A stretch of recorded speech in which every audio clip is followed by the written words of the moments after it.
Antes de qualquer coisa, quero agradecer aos editores da Parábola o convite para participar desse projeto.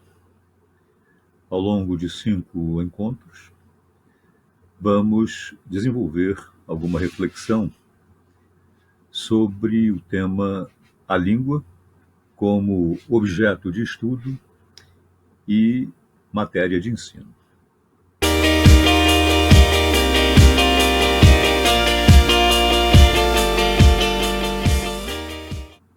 Pode-se perceber, não é, que se trata de um tema muito amplo e de uma preocupação, uma área, né, de atividade, ou duas áreas de atividade, que ocupam a humanidade, ocupam as sociedades, especialmente, né, as sociedades que se valem da escrita ao longo de séculos, diríamos mesmo ao longo de pelo menos 2 milênios, uma vez que as primeiras, né, manifestações mais organizadas de esforços para descrever a língua, para produzir uma gramática, para produzir listagens, né, de palavras que viriam a compor dicionários,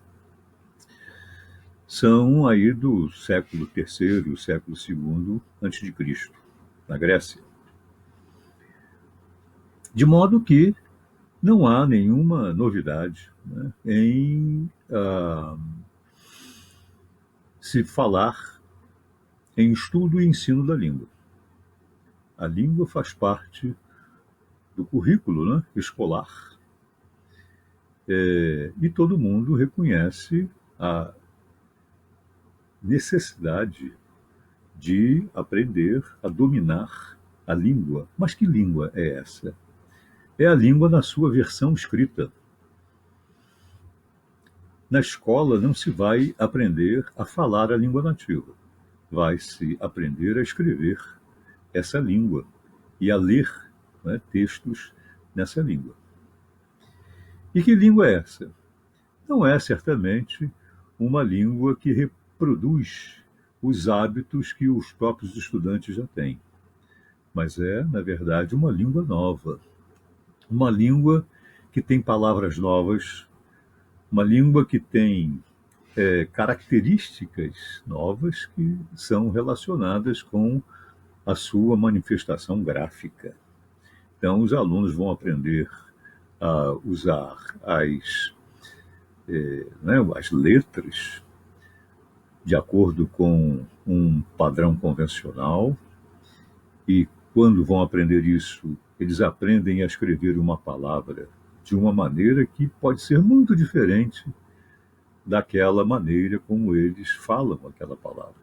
Muitas são palavras que eles já falam no seu cotidiano e depois aprendem, quando escrevem, né, que a palavra escrita não reproduz, não representa, não retrata aquela forma falada que ele já conhecia.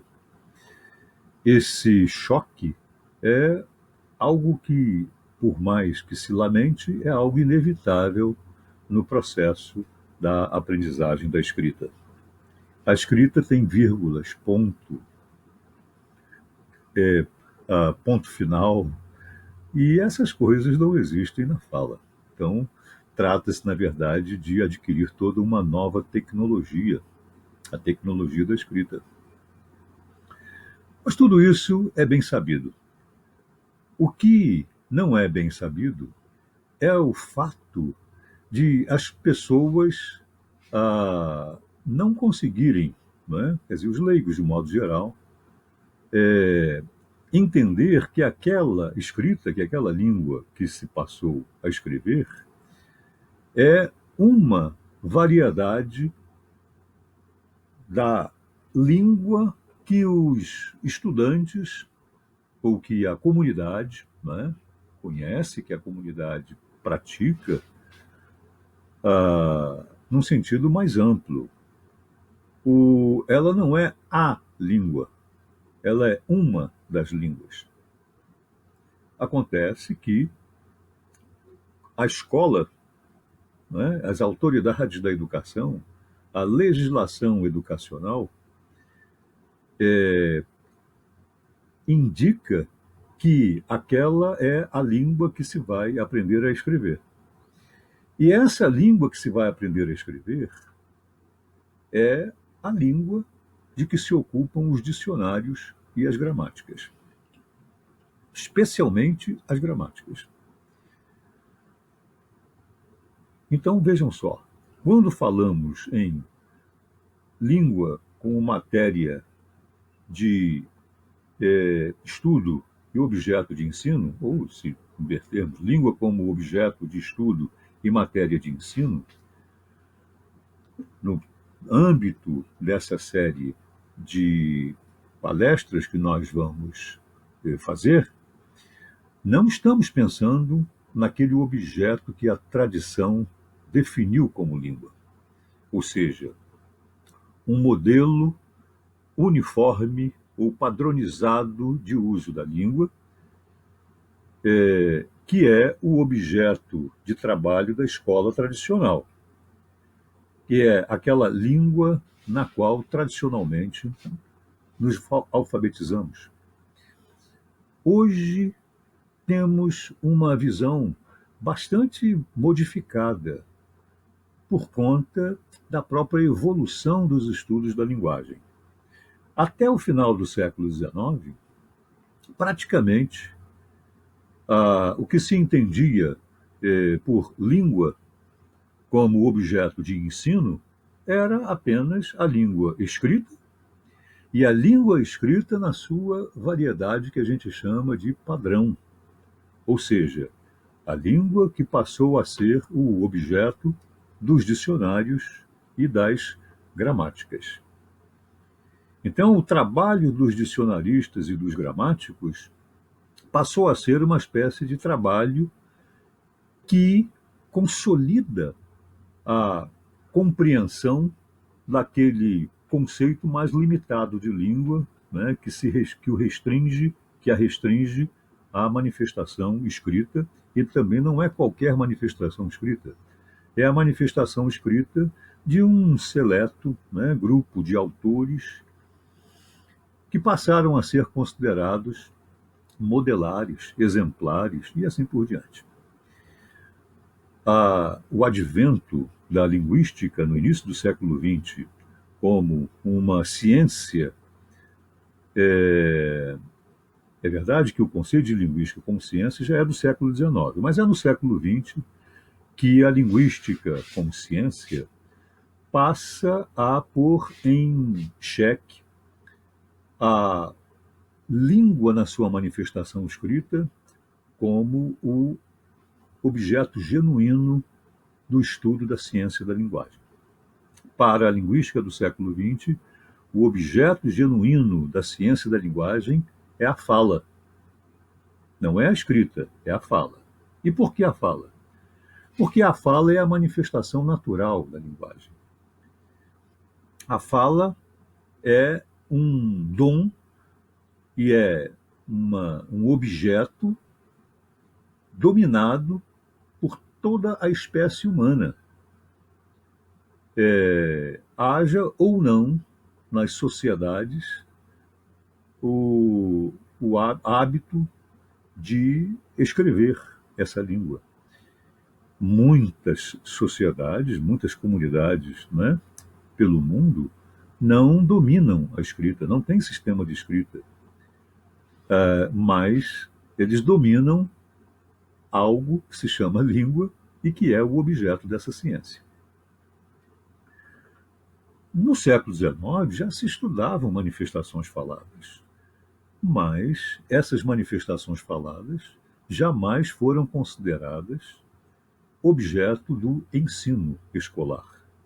Jamais foram consideradas um objeto, né, para ser levado aos bancos escolares, a não ser no caso de algumas iniciativas, como, por exemplo, se passou no Brasil, a iniciativa dos jesuítas de descrever a língua falada pelos índios, né, ou uma das línguas faladas pelos índios, a escrever uma gramática dessa língua e depois alfabetizar os índios na sua própria língua. Isso não aconteceu só no Brasil, isso aconteceu em outras partes do mundo. Mas essa situação não é a regra geral. E no caso, né, da alfabetização, por exemplo, né, da população brasileira, essa alfabetização é realizada, né, amplamente em língua portuguesa, que, segundo a Constituição, é a língua oficial da nação, é a língua em que estão escritas as leis, é a língua em que são escritos, né, praticamente todos ou pelo menos escrita a maioria, esmagadora maioria dos jornais, é a língua em que estão escritos os livros de ciência, os livros de história, os livros né, sobre as leis, a Constituição e assim por diante. Mas, enfim, então é interessante que a gente tenha clareza sobre isso. Língua como objeto de estudo e matéria de ensino, esse título, no contexto atual, tem um alcance muito mais amplo do que teria, por exemplo, no século XIX, em que a língua seria entendida, antes de mais nada, como língua escrita. Hoje há um debate acalorado, né, entre os estudiosos, os pesquisadores, os linguistas, os gramáticos, os filólogos, os educadores, sobre o que é a política linguística, qual deve ser a política linguística adequada para os brasileiros, considerando-se que, no Brasil, além, né, de muitas variedades de língua portuguesa que são praticadas no território brasileiro, existem ainda, né, as línguas dos imigrantes, né, a língua daqueles que vieram para o Brasil, especialmente a partir do final do século XIX, como italianos, japoneses, alemães, etc. E todos esses, né, toda essa população de brasileiros, mas muitos desses brasileiros são bilíngues, porque usam a língua do português e também, né, a língua dos seus avós, a língua, né, dos colonizadores, daqueles que vieram, né, para o Brasil no tempo né, de uma imigração forte que se dá especialmente no final do século XIX e ainda no início do século XX. Essas línguas, obviamente, algumas dessas línguas são também objeto de estudo nas escolas bilíngues, e também essas crianças podem ser alfabetizadas nessas línguas. Mas, né, a língua dos brasileiros, a língua oficial dos brasileiros é a língua portuguesa. E aí entra o debate. Que língua é essa? É a mesma língua que se ensinava no século XIX? Aí é que está a questão, né? Muitos provam que a língua que era ensinada no século XIX, a língua portuguesa ensinada no século XIX, e ainda na toda a primeira metade do século XX, era, né, a língua escrita de acordo com um modelo que se distanciava muito da nossa prática oral. Pelo país afora, fala-se português, né, de maneiras variadas. E hoje há um grande debate sobre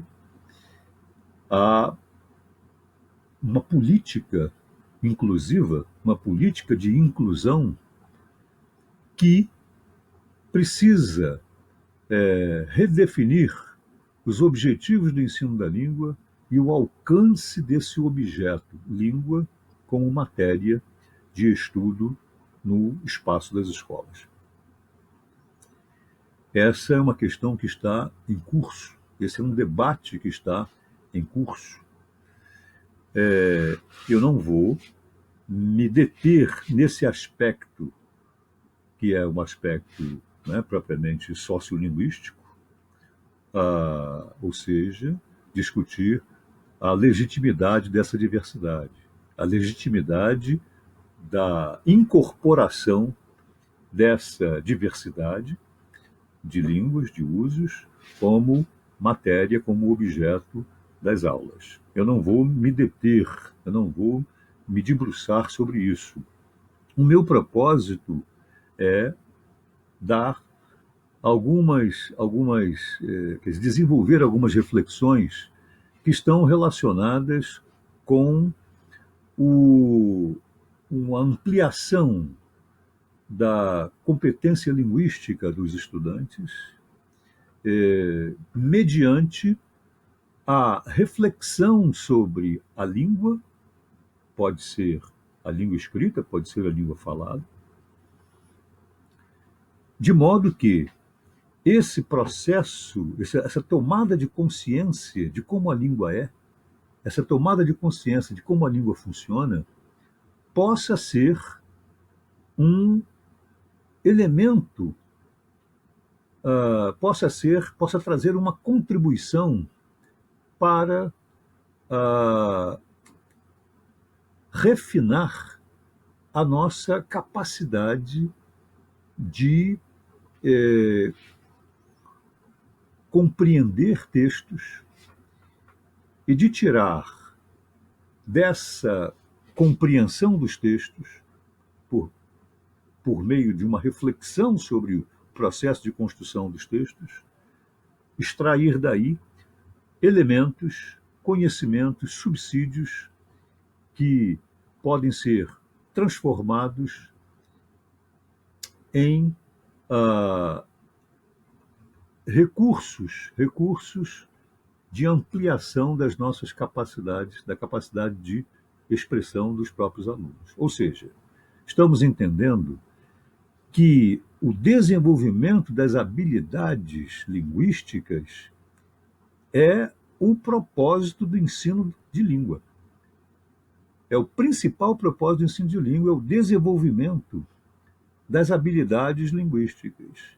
E o que se entende por desenvolvimento das habilidades linguísticas abrange a expansão do vocabulário, expansão dos mecanismos gramaticais, aquisição de recursos de construção, de recursos de composição dos enunciados e do texto, que não estão disponíveis na língua que se pratica no cotidiano, que se pratica para uma interação imediata em função das necessidades de sempre, das necessidades cotidianas. Mas são recursos, são instrumentos que estão relacionados com o uso da língua em situações interacionais que não são as de todo dia, que não são as situações interacionais corriqueiras, triviais. E a maior parte dessas situações, né, que não fazem parte da prática corriqueira, trivial, etc., são situações que demandam o domínio da escrita, o domínio da língua escrita.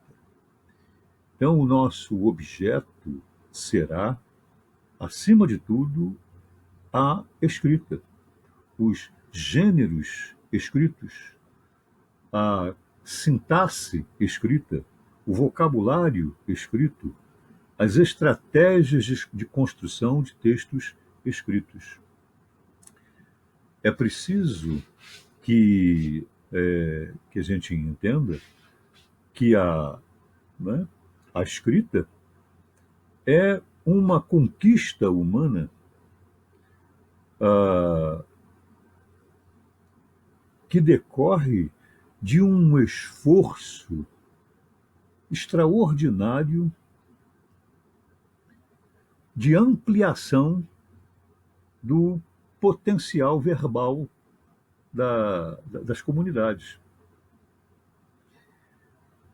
A escrita surge na história não para substituir a fala.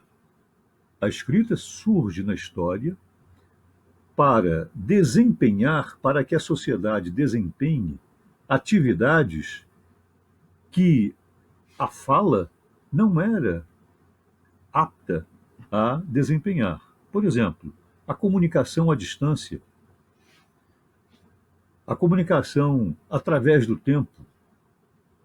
Então, a escrita permitirá que dois indivíduos tomem conhecimento não é, do que cada um pensa, dois indivíduos compartilhem conhecimentos, compartilhem informações, compartilhem ideias, a despeito de eles estarem colocados, de eles estarem posicionados em lugares muito distantes.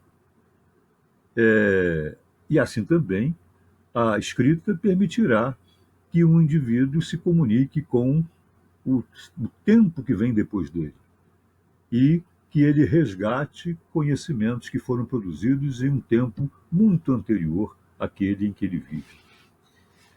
Ora, a escrita é uma criação humana. A fala não é, por si só, uma criação humana.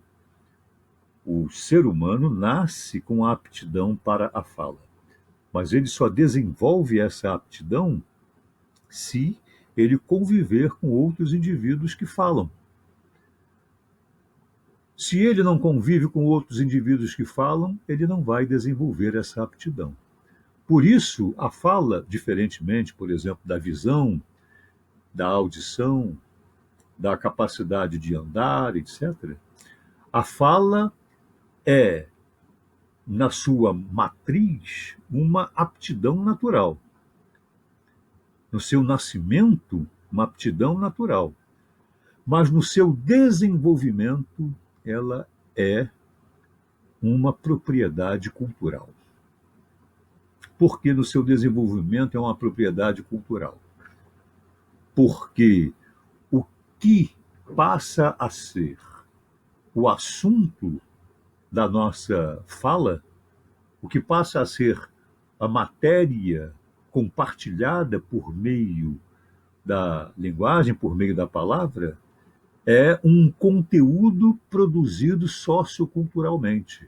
É um conteúdo produzido historicamente. Isto é, que conteúdo é esse?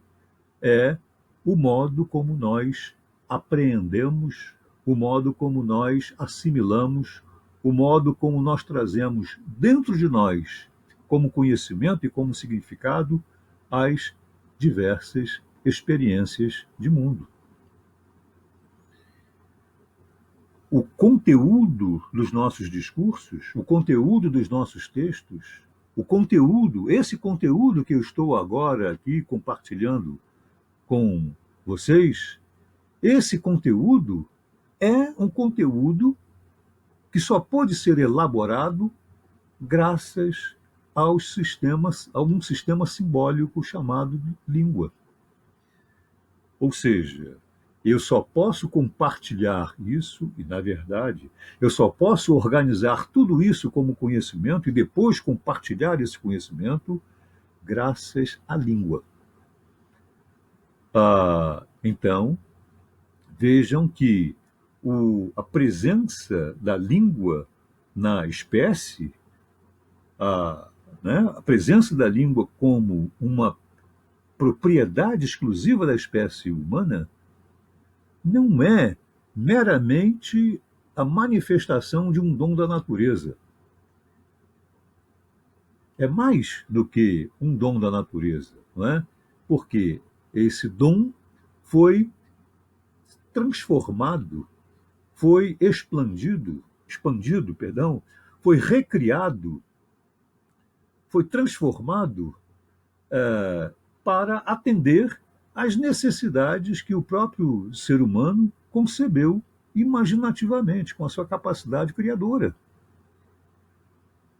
Nós temos, desde o exemplo, né, de um simples bilhete, do tipo, fui lanchar, mas já volto, o que a gente pode, às vezes, encontrar, não é, afixado numa porta de uma repartição pública, de uma secretaria, qualquer coisa assim. Até os Lusíadas. Então, tanto o bilhetezinho fui lanchar, mas já volto, né? E os 10 cantos dos Lusíadas, né? Somando quase não é, 900 estrofes de 8 versos cada uma, são produtos da criação humana. São produtos da criação humana.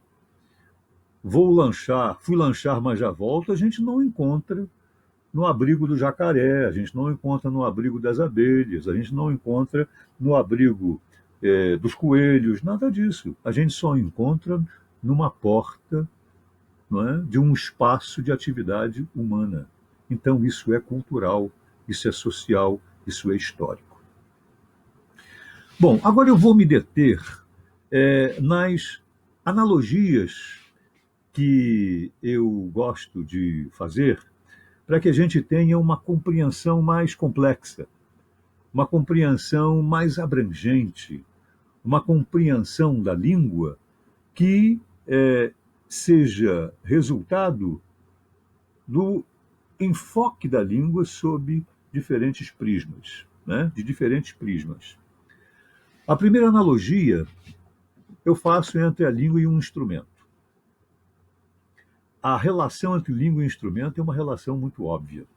Todos nós podemos definir a língua como um instrumento das relações humanas, instrumento das relações sociais. Mas um instrumento tem uma forma adequada à sua função. Uma caneca, né, tem um bojo e uma alça. A alça serve para segurar a caneca e levá-la à boca, né? Ingestão de um líquido. Um martelo. O martelo tem uma parte, normalmente, de madeira, e na extremidade, né, uma peça que é de algum tipo de metal, né, um aço ou ferro, com a finalidade de fixar o prego na madeira. Um violão, né, tem tem duas partes fundamentalmente, né, uma haste, né, e um bojo com cordas, né, esticadas ali para a produção de sons, né, de um efeito acústico, aquele bojo que produz o efeito acústico, etc. E então nós temos um formato e uma composição relacionada com a função, com a utilidade do violão. Uma chave, né, para abrir uma porta, também tem um formato adequado àquela função. Então, os instrumentos, os utensílios, as ferramentas, têm uma forma, têm uma estrutura, têm uma composição material que está intimamente ligada à serventia do instrumento, né? A finalidade dele, a sua função. Como é que seria a língua? Será que a língua também é assim? A língua tem uma forma adequada à sua função? Os funcionalistas dizem que é exatamente assim, que a língua tem uma forma para atender às suas funções. E que a língua muda de forma no curso da história para adaptar-se às funções, não é? Às suas funções. Então, uma determinada espécie de palavra pode mudar de classe, não é? Porque, de acordo com a função que ela passa a ter, às vezes ela era uma palavra variável e se torna invariável. Ela era um substantivo e se torna uma preposição. Ela era um verbo e se torna uma preposição. Ela era um adjetivo e se torna um advérbio. Então, essa mudança de classe é uma mudança de forma produzida pela mudança de função. É verdade, as coisas realmente são assim. Só que nós não conseguimos perceber, desvendar, identificar a forma de uma língua simplesmente pela observação da sua função. Nós sabemos quais são as funções.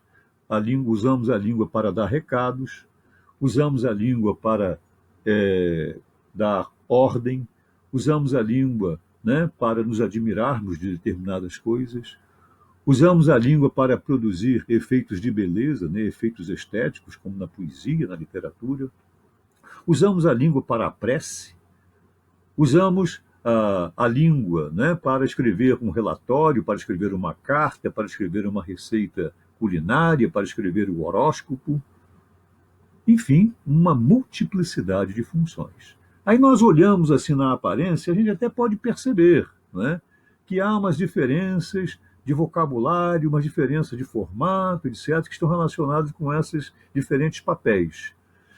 Mas o que não é óbvio é como a língua se organiza para estabelecer uma relação entre a sua manifestação, que é a manifestação vocal, e os significados que são compartilhados por meio daquela camada vocal, daquela, não é, superfície de sons produzidos pelo aparelho fonador. A primeira coisa que fica evidente quando nós observamos, não é, a língua, né, a manifestação da língua, é a linearidade. Os elementos constitutivos da língua vêm colocados uns após os outros. Então, nós temos uma forma, né, que esconde a sua estrutura. Nós temos uma manifestação aparente que esconde a sua organização latente. E é essa organização latente, escondida, né, que é responsável propriamente pelo que nós chamamos a construção de significado. Nós não temos acesso direto, né, aos mecanismos propriamente da sintaxe. Né? Nós não temos acesso a isso aí, por quê? Porque a estruturação gramatical, a estruturação sintática, ela se dá em níveis. A estruturação dos sons também se dá em níveis, né? Que nós temos o nível dos fonemas, o nível da sílaba, o nível da palavra. É claro, nós temos assim. Então, para que a gente possa desvendar exatamente como a língua organiza significados e os compartilha, nós precisamos de uma teoria sobre a língua, nós precisamos de uma metodologia de análise. O que nós vamos fazer, portanto, né, ao longo desses encontros, é tentar, né, desenvolver essa teoria, não é desenvolver uma teoria, é expor uma teoria, que a teoria já existe, né, ou as teorias já existem. Então, o que eu quero só dizer é que essa analogia entre língua e instrumento é interessante, é esclarecedora, né, mas ela é esclarecedora só na medida em que a gente tem uma consciência crítica das limitações dessa analogia. Eu vou fazer uma outra analogia entre a língua e o espelho. A analogia entre língua e espelho é interessante e ela é praticada há muitos séculos. E foi praticada, né, como uma concepção da língua que teve profunda influência na produção de estudos ao longo da Idade Média, que é o que nós chamamos a gramática especulativa. Speculum, em latim, quer dizer espelho. E a teoria, a ideia, melhor dizendo, né, a ideia dos gramáticos especulativos, né, chamados modistas, era que a língua espelhava o pensamento. Então, o pensamento tem uma estrutura e a língua apenas espelha essa estrutura. Essa ideia está, por exemplo, na base das afirmações que o o gramático brasileiro Eduardo Carlos Pereira faz sobre palavras e sentenças. Ele diz que a palavra é a expressão da ideia, a sentença é a expressão do pensamento. Combinamos ideias para formar pensamentos, combinamos palavras para formar sentenças. Então vocês estão vendo, né, que é como se dissesse que a construção da linguagem com palavras e sentenças é um espelho, um reflexo da construção do raciocínio, né, da organização mental das ideias né, do conhecimento em ideias e pensamento. Isso é ainda um reflexo da visão especulativa, né, da visão modista da gramática da Idade Média. Uma outra analogia interessante é entre língua e mapa. O que uma língua e um mapa têm em comum? Tanto a língua quanto o mapa são são entidades que servem para nos orientar. Eu me oriento num território valendo-me de um mapa. Eu me oriento na leitura de um texto valendo-me dos recursos linguísticos. Então, se nós compararmos um texto, ou colocarmos um texto e um mapa lado a lado, nós vamos ver que eles têm muitas semelhanças. Do mesmo modo que um mapa é uma reunião de sinais, de cores, né, de traços, de linhas, para descrever a estrutura de um território, também o texto é uma reunião de sinais para orientar na estrutura do sentido, do significado. Então, quando eu leio um texto, eu vou procurando, né, reconhecendo na própria seleção das palavras, no uso de uma palavra, né, de sentido mais genérico e outra de sentido mais específico, elas podem estar numa relação, como se a gente dissesse assim: fui à feira, né, comprar frutas, mas não encontrei morango. Quer dizer, o que faz sentido, né, o que faz que aquele mais, mas não encontrei, o mais faça sentido, é o fato de que morango é um tipo de fruta. Porque um enunciado como fui à feira comprar frutas, mas não encontrei cheiro verde, eu estou produzindo um enunciado que tem algum tipo de incoerência. Não é? Então, aquele mais, que é um sinalizador de uma relação, ele só se justifica porque é uma outra relação que é estabelecida por frutas e morango. Então, o texto é construído, na verdade, como um conjunto de sinais, um conjunto de pistas que são indicadoras da construção do sentido. É nisso que o mapa e língua, né, e texto se assemelham. Mas uma língua também tem semelhanças com o mapa, por conta do fato de que, assim como o mapa é uma representação esquemática do espaço, uma língua é uma representação esquemática do conhecimento. Por que a língua é uma representação esquemática do conhecimento? Porque o que é o conhecimento? O conhecimento é o produto de uma filtragem que nós fazemos da experiência. O conjunto de coisas que nós podemos perceber, né, com o uso dos sentidos, né, o olfato, o paladar, o tato, a visão, a audição, tudo isso é um amontoado, às vezes caótico, de coisas. Mas a língua vem e vai organizando, vai ordenando isso aí, vai ordenando aquele caos. Né? Vai ordenando aquele caos. Por exemplo, a língua é que, né, ordena, por exemplo, a nossa percepção da passagem do tempo. Quando falamos em minutos, em horas, em dia, semana, século, etc., nós estamos falando em segmentações, não é, da história, em segmentações do tempo, né, do tempo linear, entendendo que esse tempo é alguma coisa que pode ser medida, O tempo pode ser medido?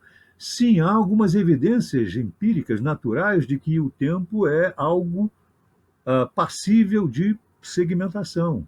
A sucessão dos dias e noites, por exemplo, é um indicador natural, não é? Externo, empírico, de que há possibilidade de uma segmentação, não é?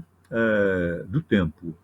O, mas nós não tínhamos ideia de minutos, de horas, nada disso, não tínhamos essa ideia ainda. É claro que os cientistas fizeram essa segmentação, mas eles, ao fazerem essa segmentação, eles precisaram das próprias palavras para nomear essa segmentação, né? Para objetivar essa segmentação, para transformar um entendimento dessa segmentação como um conhecimento a ser compartilhado. Então, aí está o papel da palavra como alguma coisa que organiza o nosso conhecimento das experiências. E, nesse sentido, a palavra atua muito como um elemento esquematizador, organizador, mas que organiza esquematicamente. Porque toda organização tem de ser esquemática. Né? Eu tenho de ter escaninhos, né?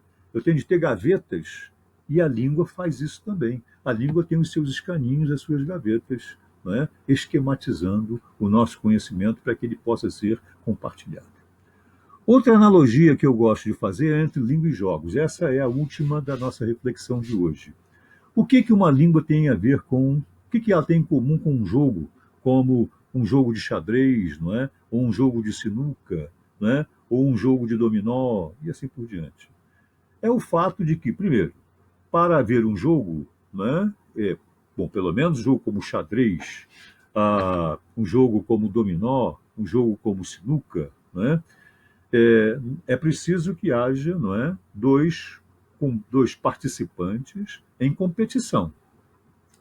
Alguém vai ganhar e alguém vai perder. Né? Na linguagem, no discurso, no diálogo, também às vezes pode haver a figura do ganhador e do perdedor.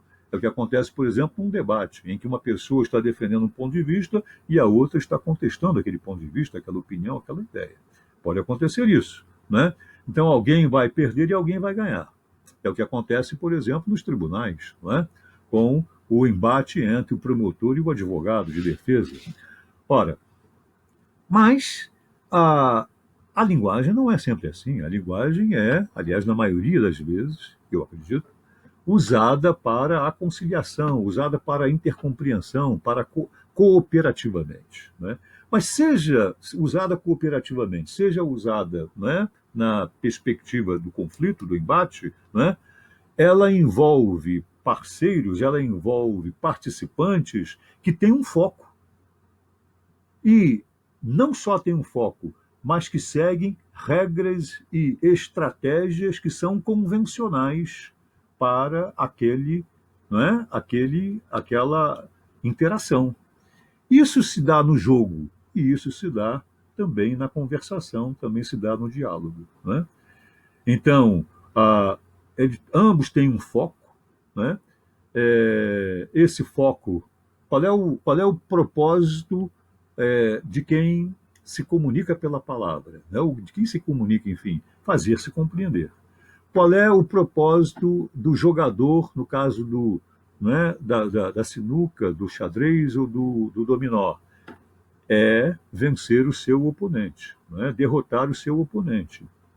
É o objetivo. Mas o seu oponente, a reação do seu oponente se dá também por meio de estratégias de defesa, não é? E de contra-ataque. Não é? É isso sempre. Na linguagem, como no jogo, nós temos, portanto, um processo interacional. É isso. Né? E esse processo interacional é regido por regras, não é? Por um contrato interacional, né? Um contrato interacional baseado, né, em normas comportamentais, né? Que são as regras. Então, na língua nós temos isso também, o sistema gramatical, né? As regras que dizem que lugar as palavras podem ocorrer, né? Dizem que se a gente pode fazer uma pergunta, se a gente pode dar uma ordem, se a gente pode fazer uma exclamação, né? Se eu, no meu papel, eu estou no papel de dar uma ordem, ou eu estou apenas no papel de responder e de atender o que o outro me diz. São regras. São regras da interação. Bom, nós vamos então encerrar por aqui, né? Já demos uma visão muito ampla, né, do lugar da língua na história do ensino, o que seriam as tendências contemporâneas, o que tem mudado, e procuramos também dar uma visão muito ampla desse conceito de língua, né? Ah, nos baseando em possíveis analogias que revelam faces da língua que estavam, de certo modo, esquecidas ou estavam, né, descartadas ou estavam em silêncio, pelo fato de que a gente, quando fala de língua, pensa só em instrumento de comunicação. Não, nós temos que ver, né, a língua na pluralidade das suas faces, né? E é isso que nós vamos procurar detalhar nos nossos próximos 4 encontros. Ficamos então por aqui com esta reflexão, aguardando, não é, a paciência e o prestígio de todos no nosso próximo encontro. Muito obrigado.